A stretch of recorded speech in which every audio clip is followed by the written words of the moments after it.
Yes, kulisayo nnyo mu Bulango. Omulabi wa Delta TV alaba program Omwana Africa ndiba Zarina ye mwanjuzi wa program ndiko Good Choice ekireka abaana bano be bandizayiniza olwaleero olugoye lwange be bandizayiniza akasawo omusipi necklace ne bango nze nawe ndi mbutuufu ndi bulungi nnyo abaana bano babadde batunyonyola ebintu byenjawulo gwasubidde kitu kyaffe ekisoose tubadde twayogeddeko n'abasawo abaana batunyonyodde ku kidney batunyonyodde ku matu naye nga abaana bato si bantu bakulu be ba dokita abenkya mu bufukatagala olwaleero ku dakiika eno tugendeko ow'omwana oba yagala tunyola ku ki ndabawo eriiso kyokka ate ndaba naye alinga ng'omulwadde w'amaaso kyava ku ki how can we keep our eyes nga tegalwadde mukulu I'm fine. nakwogerako nno nnyo Yeah. kino kyendaba wano. This is the human eye. This human eye is the part of the eye that is used for sight. This eye uses light for seeing. Kwegamba the light rays when they enter your eye, they carry the object. When the light rays come carrying the object, they are focused onto this convex lens. When the light rays are focused on the convex lens, kitegeeza nti zino light rays ezise ziba zigenda twalibwa ku kye bayita retina. Retina we wantu mu kyekifo mu liiso where the images are formed. Kachiwa kitegeeza nti this eye has very many parts. First of all, it has what they call the cornea, the conjunctiva, the aqueous humor, the pupil, the iris, the convex lens, the suspensory muscles, the vitreous humor, the retina, the fovea, the choroid, the sclera, the blind spot, and then the optical nerves. All these parts have different functions. For example, what they call the cornea. This one lets in light by reflection. When it lets in light, this light will reach what they call the pupil. This pupil is the hole. Kekana katuli akali muliso. These iris bwe bunene obulaini obutonotonotono bola muliso ly'omuntu. Twekitegeeza nti these iris, for them they regulate the amount of light entering the eye by regulating the size of the pupil. When this pupil is big, that means the amount of light entering into the eye is too much. When the amount entering into the eye is too much, that light may affect what they call the retina. When it affects the retina, a person will get what they call an eye defect. When a person gets an eye defect, that means the person will not be able to see properly. So we have also what they call the convex lens. This is a biological convex lens inside the eye. Kitegeeza we have two types of convex lenses, the biological convex lens and the artificial convex lens. The biological convex lens is found only in one part of what is called the eye. And we have also an artificial convex lens which is made artificially. So we have also what they call the vitreous humor. This vitreous humor is a liquid, and also there's what they call the aqueous humor.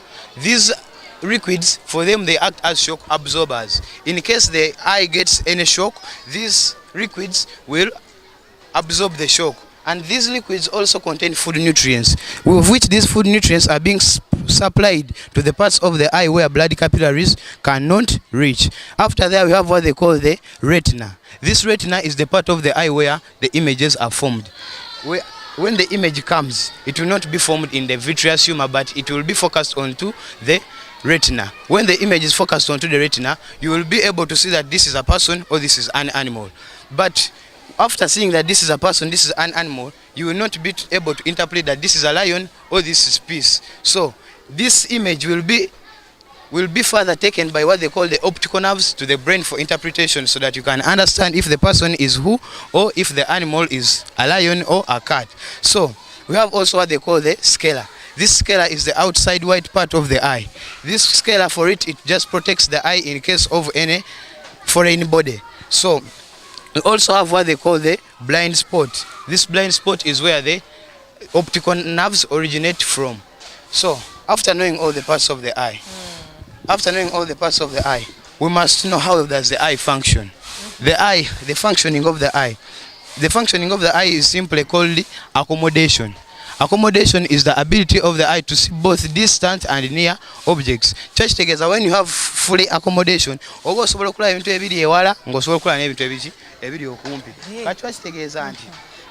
this accommodation is characterized by what they call the convex lens, of which this convex lens is also characterized by what they call focal length. Focal length bwe buwanvu bwa light rays okuva ku convex lens okutuuka ku kye bayita retina. Kyo kitegeeza if the focal length is long, focal length yo webeera nga mpanvu, kyo kitegeeza oba okulaba ki ebyawaayo wabula ebyokumpi batokola ki batobiraba. Ate focal length yo webeera ennyimpi, kyo kitegeeza ebyokumpi n'ebyawaayo tokola ki tobiraba.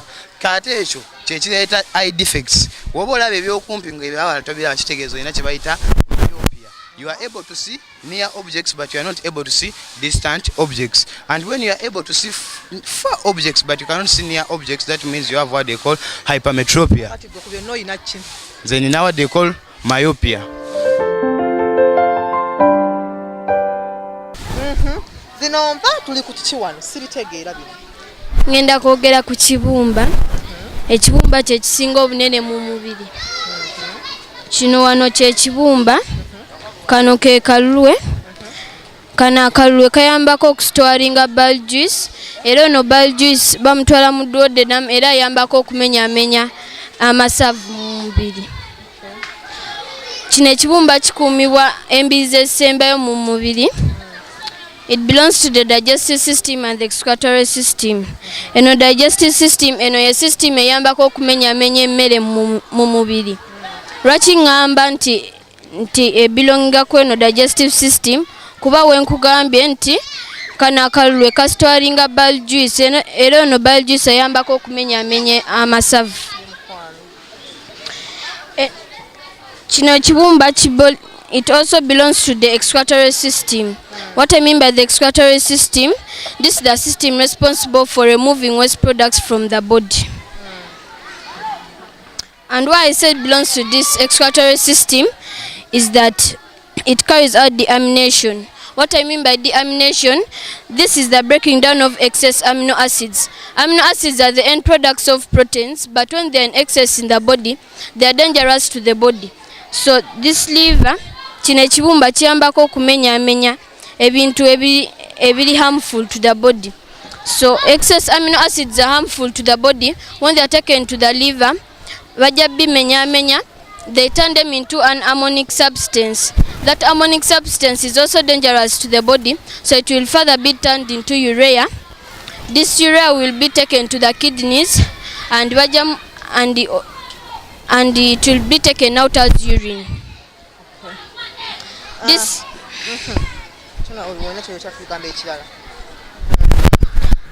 This liver tugambe why people get lwaki abantu balwala sukali kubanga banywa nnyo omwenge oba banywa nnyo sukali.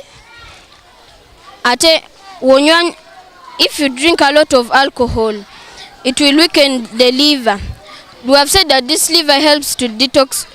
This liver helps to break down harmful substances in the body. But if it is a lot, like alcohol is dangerous to the body.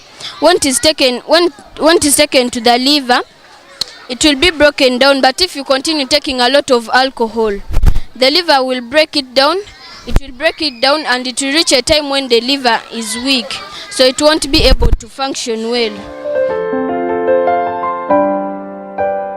Yes, mukulu amanya gange nze Kyobe Derrick okuva ku Choice College. Bino ninawo omutima, guno omutima ngukuleetedde mu drawing, ate nengukuleeteramu nga guli live. Guno omutima twafunye ogw'embuzi, tulina na guno oguli ku drawing nga wenkugambye. Guno omutima, this heart is found in the chest cavity and is protected by the rib cage. Kyendeezaako okugamba rib cage, egana magumba g'okwatako mu kifuba n'ogawulira. Tulina guno omutima gulina different vessels zolaba bino. Tulina eno bagiyita pulmonary, eno bagiyita vena cava, tulina eno bagiyita pulmonary artery, tulina eno bagiyita aorta ku mutima gwaffe guno, tulina n'eno bagiyita pulmonary vein. Zino vessels eziri kuno, tulinako veins nga wembadde nkugamba, tulinako ne arteries. Kati tulinako veins ezigenda okuleeta omusaayi omusaayi mu mutima nga ogenda okulaba dati. Eno vein omusaayi gunalita tugenda nyiga bwe tuti omusaayi gujje munda. Kyekimu n'eno vein kyegenda okukola, egenda bwe tunanjigeera omusaayi gujja kujja guyingire mu mutima. Then we gunamala oyingira mu mutima, guno omutima jjukira guyina muscles. Those are the cardiac muscles. Those cardiac muscles are the muscles of the heart. they are going to help that heart to pump. When they pump the blood, this blood will go out by the use of these arteries. This artery, the aorta, which I have told you, it is going to take the blood away to all body parts, to the legs, to the hands, all of them. Then this one, the pulmonary artery, it is going to take blood to the heart, no, to the lungs, as you are going to see here. Now this heart, we are having saturation. Or when the blood comes in and it goes out, that's what we call saturation. Saturation, that is the movement of blood from the heart to all body parts and from all body parts to the heart. This saturation is, we have two types of saturation. We are having the open saturation and the double saturation. Then the open saturation, the movement of the materials in the body, they are not going to pass through these vessels. No, they are going to pass through outside the vessels. Like let's say in the insects, they are having open saturation. The materials are passing outside the vessels. But in closed saturation, we human beings, we are having closed saturation. That omusayi gubera gumuvinga muri munda. Gumuvingira munda mu vessels nga ogulaba. Tegenda muvingira bweru wa mubiri. Gumuvingira muri munda. That omusayi guba gutwalinga tugeze these materials tugeze nga digested food, oxygen ono gwe breathing in, it is transported by this blood but inside the vessels. That is closed saturation. Alright, tuyanza nyine mbali nyagalate otubulyako wano. Wanje tulinawo nti tulina omutima nga mbadde nkugamba zino vessels, tulina zino vessels ezigenda otwala omusaayi ku bibumba bino. Then tulina beera ne vessels ezigenda otwala omusaayi to all body parts. Then tulina no vessel gyolaba wano. Eno gyolaba. Awo. Eno wano. Era wenkwatayo bwetyo ojja kulaba ekituli nga kigendera ddala mpaka mu mutima. That is this vessel. This is kitegeeza omusaayi eno vessel egutwala omusaayi bwe gunaava from all body parts egenda gutwala wa mu lungs nga bwe tugenda okulaba. Then egenda ogujja mu lungs egenda kubeera eno, kitegeeza eno gyenkulaze eri gujja mu lungs nga wano twasaze ne tulaba. Twasaze ne tulaba nti egenda gujja eno wansi mu lungs then egutwale mu mutima. Lwaki egutwala mu mutima? Bwena gutwala mu mutima kitegeeza guno omutima this side nga ogiraba wano. Eno side goza lwaki eno nene lwaki eno ntono. Eno this side is very thick nga ogiraba because it is very muscular. Once it is very muscular, it is going to pump blood with high pressure. So it is going to pump the the oxygenated blood from the lungs with high pressure to all body parts. Then tulina emisuwa emirala tulina twalinda bawe emisuwa ena njagala ogitukwatireko kuli ogusoose ngulabye. Then tulina naguno. Tulina naguno nga ogulaba. Isokuba mwakubye omutima ogutaliyo. Tulina guno ogwo nga ogula. Guno nga omusaayi ogulaba munda gumuvinga. Kati munda ge wali. Gwe guno. Then gwe guno. Era we tunanyiga eno nga we twakozesa experiment ya. Tunanyiga eno omusaayi bagenda tulaga mbu omusaayi gujja munda then ne bagupampinga ne gugenda mu lungs ne guvaayo eno then ne gumala ne guddayo eno. Then ku mutima guno tulinako arteries eziriko. Those are the coronary arteries.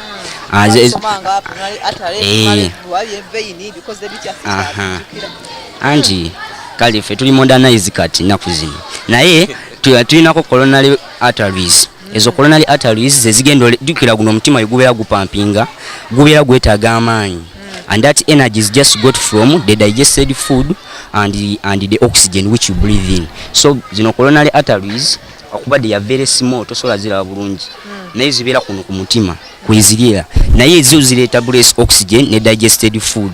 Tugeze olidde emmere yo olidde muwogo olidde ebijanjaalo olidde omuceere, they are going to digest that food. Those nutrients they get bagenda kukola ki? Bagenda zitransferring all body parts bayiteko ne ku mutima. Then ne oxygen era ajje ku mutima. Then bwe bunajja kuno ku mutima they are going the digested food and the oxygen they are going to burn. When they burn they are going to produce energy. Remember, the muscles of this heart, they need energy, so they start pumping. But when you eat a lot of fats, you eat a lot of oils, fats from animals, these coronary arteries, they are going to get blocked. When they get blocked, you get cardiac arrest. Remember, the muscles of this heart, they are called the cardiac muscles. So you get cardiac arrest. Olina okutandika okulya vitamins, emichungwa, tugeze olidde omiyembe, ebintu ebyo ebyo. Olina okukola physical exercise. Tolina kutuula awo kuba oyinza ofuna stress, heart failure, heart attack. So olina okuba ng'odduka mu jogging, amateeka okugeza bano abantu abanene ennyo. Ngaba Sandra. Sandra akola tumutendereze. Balina okuddukamu, balina okukola kyegyemirimu, balina ogikola baleme okufuna stress eyo, bafune heart attack, ekijjo baleeteramu obuzibu. Tweyanza nnyo mukulu Lugonvu, bakugambye oyina okulya, oyina okukola ku exercise okulaba nti nno omutima gwo gubeera ki, gubeera nga guli bulungi nga tegulina bulwadde gukola birwadde bigutawaanya. Mukulu, amanya go gwa? Amanya gange nzeta Muzigu Joshua ova Good Choice College. Ngenda kusomesa kye bayita respiratory. Myaka 13. Myaka 13. Ngenda kwogera ku kye bayita respiratory system. Respiratory system ye system is important in gaseous exchange. Gaseous exchange ntegeeza okukyusa omukka. Buli muntu ku nsi eno ali nnomu assa tussa tutya, tugenda tegeera engeri gye tussa n'ebintu bye tukozesa nga tussa, tugenda tandika ebweru. Buli wala omuntu akozesa ki okussa mu kyemumanyi, tumanyi nnyindo.